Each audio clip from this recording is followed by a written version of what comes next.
Assalamualaikum warahmatullahi wabarakatuh. Hai anak-anak, sudah pada sarapan belum nih? Sarapan dengan makanan yang bergizi kan? Hari ini kita belajar banyak seputar makanan. So, jangan kemana-mana ya. Stay tune bersama saya. Sasa habis masak ikan ya. Siapa suka ikan? Kira-kira ikan mengandung apa ya?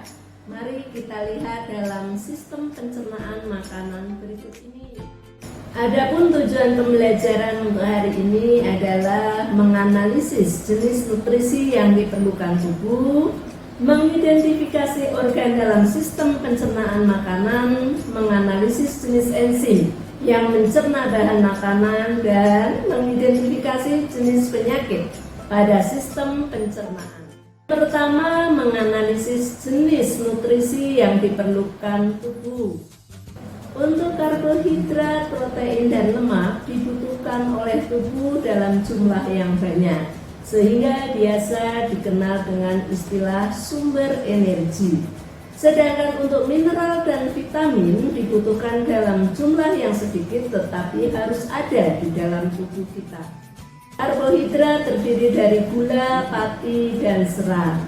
Gula terdapat pada madu dan buah-buahan, sedangkan pati terdapat pada umbi-umbian dan biji-bijian. Untuk serat terdapat pada buah dan sayur.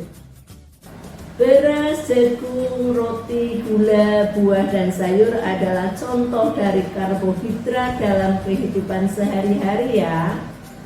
Terlalu banyak karbohidrat dapat meningkatkan gula darah atau menyebabkan diabetes. Sedangkan protein terdiri dari protein nabati dan hewani. Protein nabati dihasilkan dari tumbuh-tumbuhan, misalnya kacang-kacangan. Sedangkan protein hewani dihasilkan dari hewan, misalnya ikan, daging, dan telur.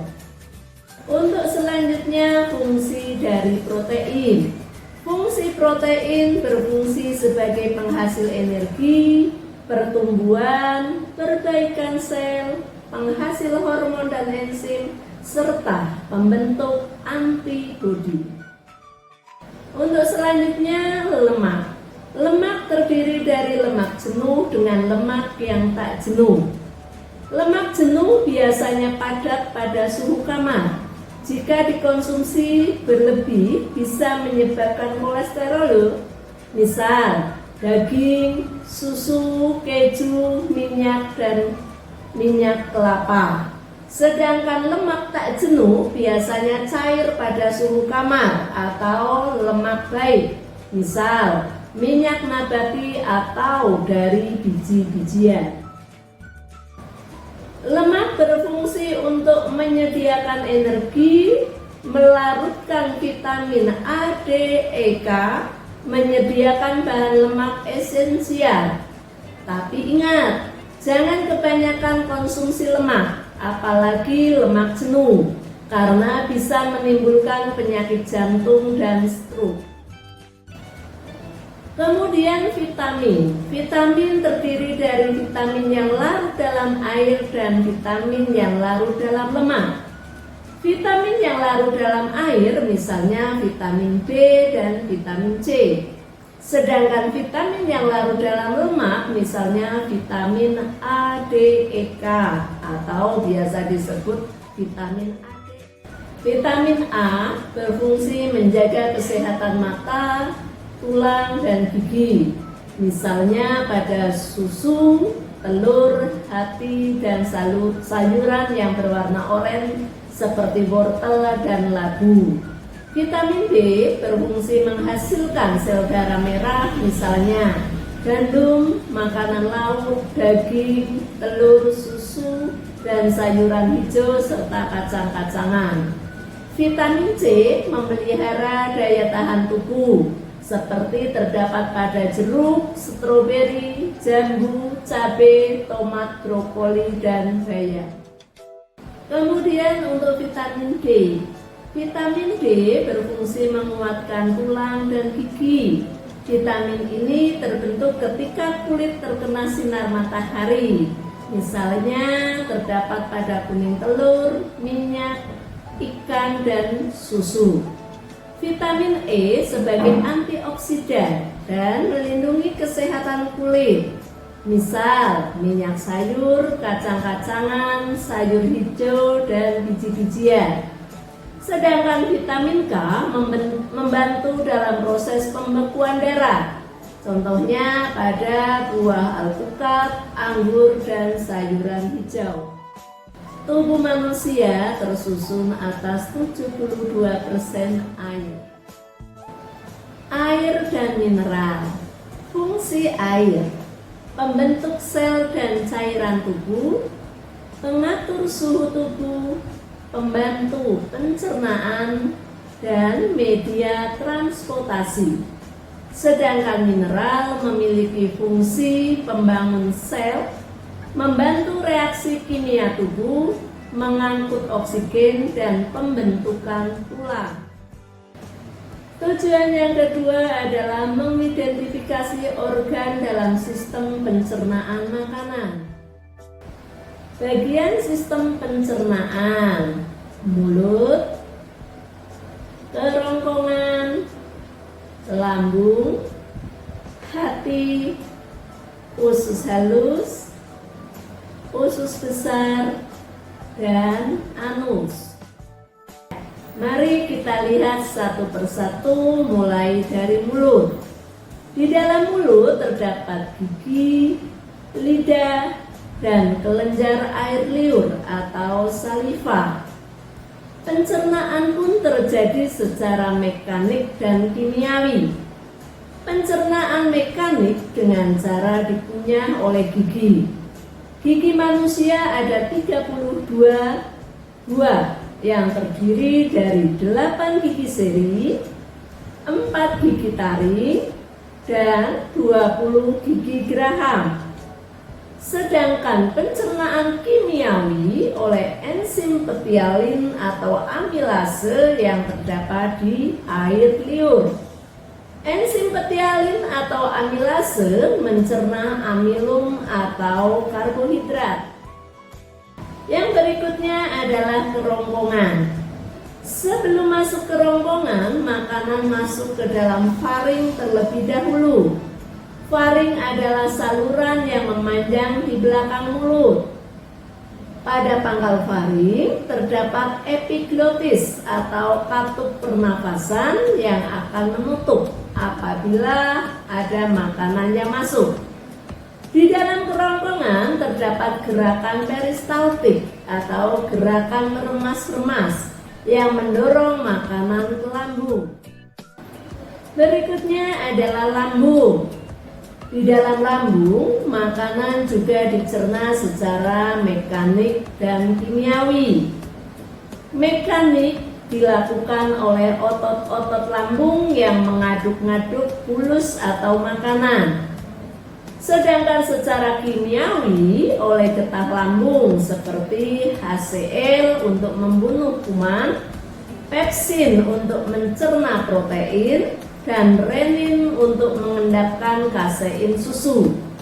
Selama 2-4 jam di lambung, bolus atau makanan akan berubah menjadi kimus atau bubur usus. Usus halus. Pada usus halus ada 3 bagian, yaitu usus 12 jari, usus tengah, dan usus penyerapan. Pencernaan di usus halus dibantu oleh kantong empedu dan pankreas.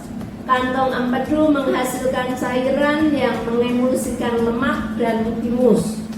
Sedangkan pankreas menghasilkan enzim, yaitu tripsin untuk mencerna protein, amilase untuk mencerna amilum atau karbohidrat, lipase untuk mencerna lemak.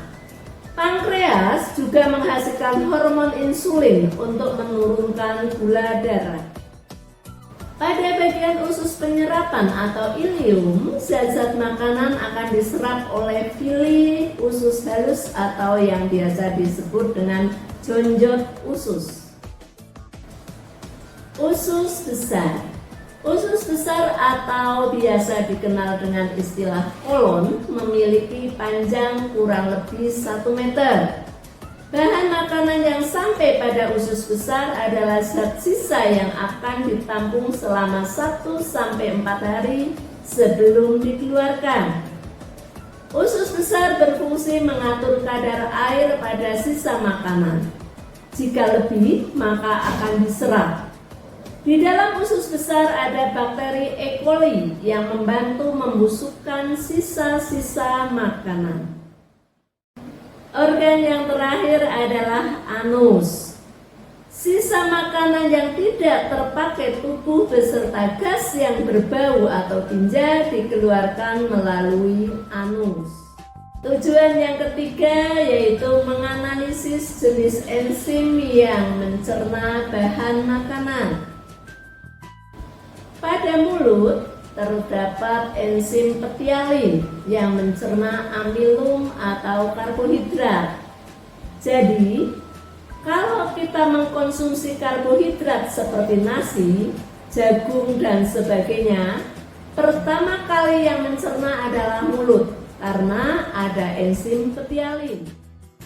Pada lambung terdapat enzim HCl yaitu membunuh kuman.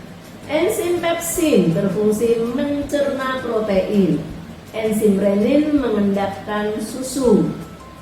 Jadi, kalau kita mengkonsumsi tahu, tempe, telur, dan ikan yang mengandung protein, maka pertama kali akan dicerna oleh lambung karena ada enzim pepsin. Pada usus halus dibantu enzim pankreas yaitu 1. Tripsin mencerna protein. Yang kedua enzim amilase mencerna amilum. Yang ketiga enzim lipase mencerna lemak. Jadi kalau kita mengkonsumsi keju, minyak, dan makanan berlemak akan dicerna pertama kali oleh usus karena ada enzim lipase. Mari kita simpulkan bersama ya, bahwa karbohidrat pertama kali akan dicerna oleh mulut oleh enzim petialin atau amilase. Sedangkan protein akan dicerna pertama kali di lambung oleh enzim pepsin. Untuk lemak dicerna pertama kali di usus halus oleh enzim lipase. Jadi, jangan terlalu banyak makan yang berlemak ya, karena pencernaannya oleh usus. Kasihan ususmu jika terlalu banyak lemak. Perbanyak sayur dan buah ya untuk menambah daya tahan tubuhmu sehingga dapat terhindar dari COVID-19. Tujuan yang keempat adalah mengidentifikasi jenis penyakit pada sistem pencernaan. Penyakit pada sistem pencernaan manusia yang pertama MA. Penyakit ini karena produksi asam lambung yang berlebih yang menyebabkan mual, perih, dan kembung. Penyakit yang kedua yaitu diare. Penyakit disebabkan oleh bakteri yang menyebabkan pendarahan pada saluran cerna dan feses menjadi cair. Yang ketiga adalah muntaber. Penyakit yang disebabkan oleh kuman Vibrio cholera yang menyebabkan muntah dan berak. Yang berikutnya kolik pada usus, yaitu penyakit yang menyebabkan usus kejang dan merasa mulas sekali. Yang terakhir adalah konstipasi, susah buang air besar karena kurang makanan yang berserat. Penyakit diabetes mellitus yaitu kadar gula darah tinggi dalam darah. Asam urat jika terlalu banyak konsumsi makanan yang mengandung urin, misalnya emping, kacang-kacangan, jeroan, ikan, kopi, dan coklat.